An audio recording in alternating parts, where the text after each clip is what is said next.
If you looked out the window of the International Space Station right now, you'd see something wild. Two astronauts floating 250 miles above Earth, about to bolt on hardware that could decide what the ISS can do for the rest of this decade. And here's something interesting. It's not just maintenance.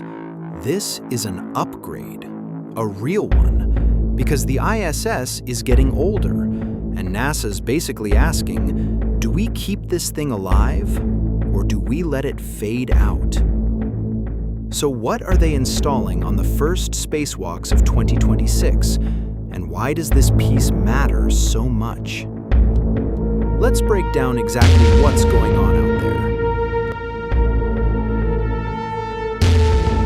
You click to learn what NASA is installing during the first 2026 spacewalks, and more importantly, why the ISS needs it now. Here's the problem. There's hardware on station that can't be serviced from the inside, and delays compound risk with every orbit. Stay with me as we map the exact failure modes engineers are worried about, the critical systems on the line, and how the new hardware mitigates them. By the end, you'll see why these routine spacewalks are scheduled like life insurance, and how astronauts turn a fragile edge of safety into margin. A decades-old box on the station's truss has drifted a few millimeters out of tolerance. That gap sounds harmless until you factor in vibration, thermal flexing, and current loads while orbiting at 7.66 kilometers per second. At that speed, tolerances become risk multipliers.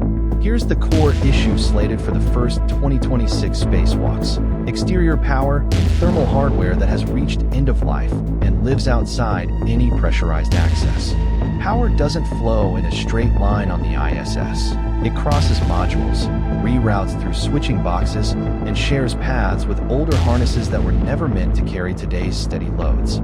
Thermal control does the same, with pumps and radiators pushing ammonia through long runs and joints that sit in vacuum, aging in silence. Robots can reach much of it.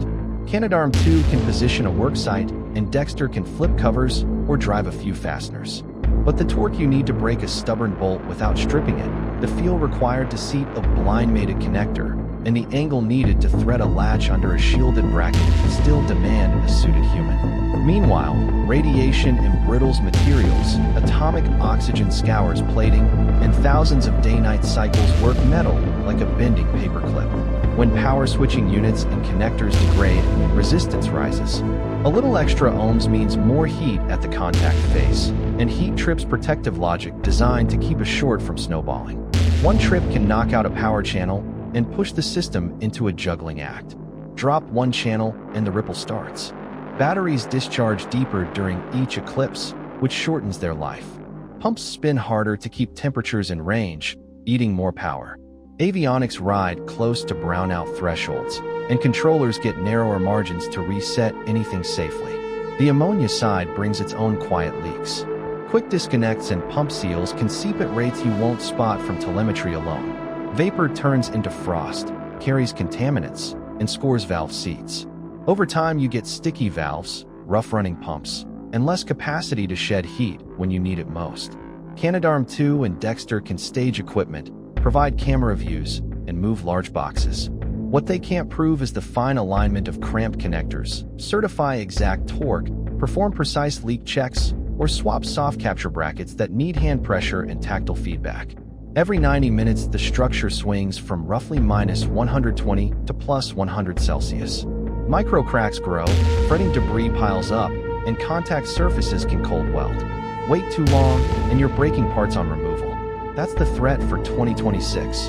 Compounding power channel instability and creeping ammonia loop integrity loss that can squeeze life support margins. Now that the weak link is clear, let's face the chain reaction if crews miss the window.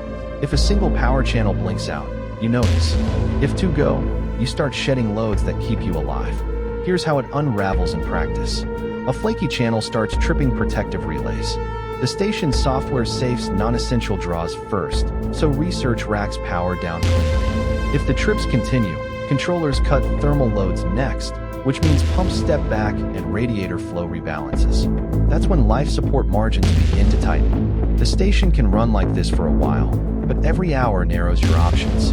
Now the trade-offs get ugly. Degraded mode burns through more battery cycles because the remaining channels carry higher peaks in eclipse. Hotter avionics bays creep toward limits because airflow and liquid cooling have less headroom. Redundancy that normally cushions a separate failure is already spent, so a simple fault somewhere else hits harder than it should. On the ammonia side, physics doesn't negotiate. Lower pump speed means less heat rejection, so equipment throttles to stay within temperature bounds. Small gas bubbles from microleaks can get trapped at bends and in valves, creating cavitation that chips surfaces. If frost forms near a quick disconnect, Thori-freeze cycles can nick seals and increase leakage, which further reduces flow and forces more throttling. Each step adds drag to a system that wants steady, bubble-free circulation. Orbital dynamics compounded. During eclipse seasons, the station spins longer in Earth's shadow, so batteries discharge deeper and for more minutes at a stretch. Weak channels run hotter when they carry recovery currents at sunrise. Missed spacewalk opportunities due to lighting, crew timelines, or traffic mean you can't fix it for weeks, and the wear continues every orbit. For the crew, the limits become tangible. CO2 scrubbing may scale back if power margins tighten, driving higher cabin levels until a duty cycle opens. Exercise time shrinks because treadmills and resistive machines are heavy draws. Downlink bandwidth can be reduced to reserve power for critical housekeeping. Science falls back to low-power modes so core systems stay online. From the ground, controllers can reroute and reprioritize, but they can't reseat a connector that's cold-welded or swap a seal weeping at a microscopic rate.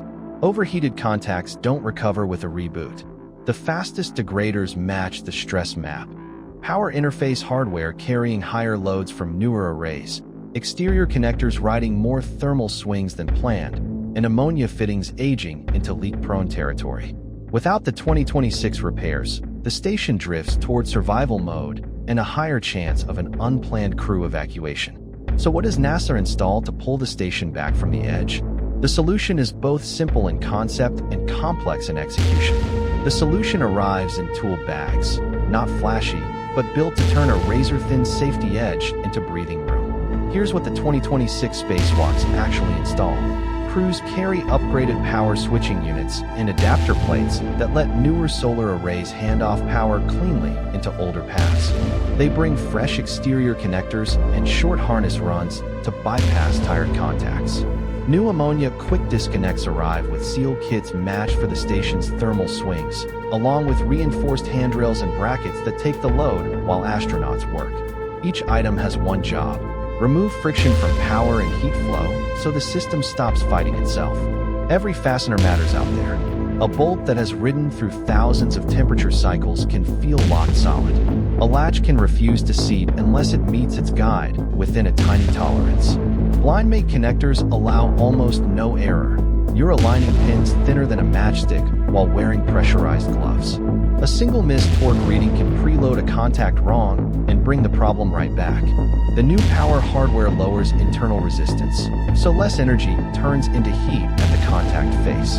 Better thermal paths move what heat remains into structures that can dump it. Improved fault isolation breaks a problem into smaller domains, so a hiccup on one branch doesn't drop a whole channel. Added telemetry reports contact temperatures, voltage drops, and cycle counts, flagging degradation early instead of after a trip. On the thermal side, crews replace suspect seals and quick disconnects, then add contamination barriers to keep frost and debris away from moving parts.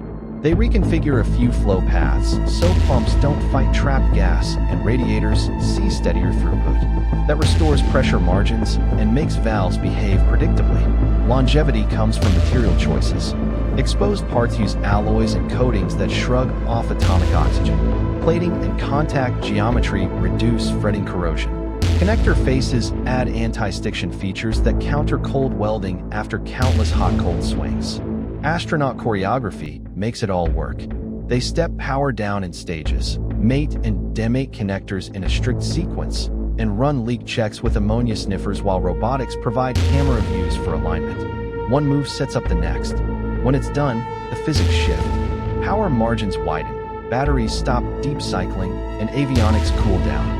A fault trips locally instead of cascading. These installs turn compounding failures into isolated events and return the station to steady operations with cushion. With margin back, science ramps up, and the station buys more safe years on orbit.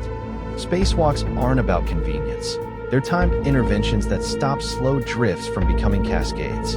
Hardware ages, resistance creeps, seals harden, and margins shrink. These EVAs reset the clock before compounding stress forces survival mode. If this changed how you view routine maintenance, share it and follow the EVA briefings as they roll out. Support the team's planning procedures, building parts, and suiting up to keep crews safe and the station alive. The ISS survives on margins measured in amps and degrees. When you understand why those margins matter, you don't just watch. You help keep attention on the work that sustains human spaceflight. Thanks for watching. If you enjoyed this journey through the cosmos, hit like, subscribe, and tap the bell. And when you're ready for your next space mystery, click the video right here.